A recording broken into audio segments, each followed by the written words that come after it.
પ્રધાનમંત્રી આવાસ યોજનામાં મોટું ભ્રષ્ટાચાર. દેશના પ્રધાનમંત્રી નરેન્દ્ર મોદીએ દેશભરના લોકોને ઘરનું ઘર હોય તેવું સપનું સેવ્યું છે, પરંતુ નીચેના અધિકારીઓને મળતિયાઓએ ઘરનું બાંધકામ કેવું કર્યું છે તે કદાચ ખબર નહીં હોય.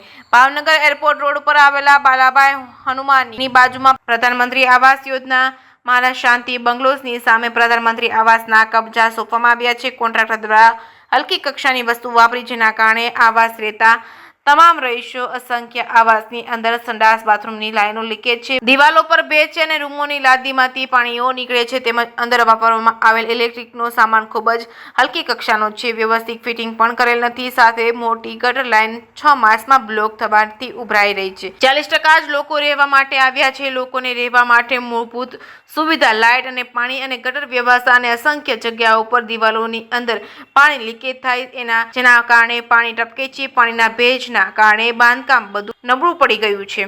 જેકેએસ ગુજરાતી સાથે હિરેન ભાયાણી, ભાવનગર. ભાઈ પ્રસાદરામ કિલાવત મારું નામ છે અને હું પ્લોટ નંબર 33 પ્રધાનમંત્રી આવાસ યોજના માણસ શાંતિ પાર્કની સામે રહું છું. બરાબર, મારા વાઇફ છે પ્રમુખ છે ત્યાંના, અને અમે લોકોએ બધી અરજી પહેલા મૌખિત આપી હતી, પણ કોઈએ ધ્યાન આપ્યું નહીં. બીએમસી ઓફિસે સત્તા મળે ઘણી વાર અમે ગયેલા. બરાબર છે, ત્યાં પણ આવતા એને કહેતા આવીશું કરી જશે, આવશું કરી જશે. 3 મહિના બધા ખાલી એમ જ કહેતા હતા કરશું કરશું, કોઈ કરતું નથી.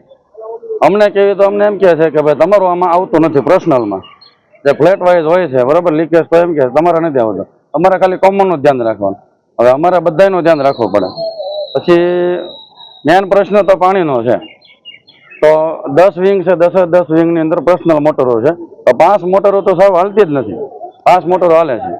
બરાબર, પછી ઉપર જે ફાયરના ટાંકા છે, તો એમાં ઉપરના ફાયરના ટાંકામાંથી પાણી હજી ઓલા ટાંકામાં આવ્યું ન હોય, હજી ભરાણો ન હોય ને ત્યાં તો ફાયરનો ટાંકો ઓવરફ્લો થઈ જાય. તો એની સિસ્ટમનો અમે કેટલી વાર કીધું એટલી વાર એમ કીધું કે અમે કાંઈ ફેરફાર કરશો નહીં, કરવાય નહીં દેવી. બરાબર, તો અમારે શું રસ્તો લેવો? અમારી પાસે કાંઈ રસ્તો નથી. પછી અમારે આવેદનપત્ર દેવું પડ્યું. બરાબર છે. મારું નામ નેહા ચૌહાણ વિવેકભાઈ, આવાસ યોજના બાલાનમાં નાગર. અમારે આવાસ યોજનામાં હજી તો મહિનો જ કામ, મહિનામાં હોતે પહેલા તો નકરો ગટરનો ત્રાસ, ગેંડીમાં લીકેજનું, લાદી હલે, બાથરૂમમાં લેવર અરખા નથી લીધા, નકરું ધૂળમાં જ કામ થયું છે, સિમેન્ટમાં કામ થયું જ નથી. તમે બિલ્ડરને પૂછો કે તમે આ પૈસા ક્યાં નાખ્યા અને આ કામ કેમ સારું નથી કર્યું, એટલું અમને જાણીને કહો. અને બિલ્ડરને પકડીને પૂછો તમે આ બધા પૈસા ક્યાં નાખ્યા, તમે સિમેન્ટ કેમ નથી વાપરી, તમે કામ કેમ નથી સારા કર્યા, અમને મકાનના સપના દેખાડ્યા, તો અમારું સપનું તમે પૂરું કરો. અમે ભાડે રહેતા હતા, તમને એમ થયું અમારું ખુદનું મકાન થયું, પણ મકાન થયું, પણ અમને અહીંયા આવ્યા તો અમારા સપના ચૂર થઈ ગયા.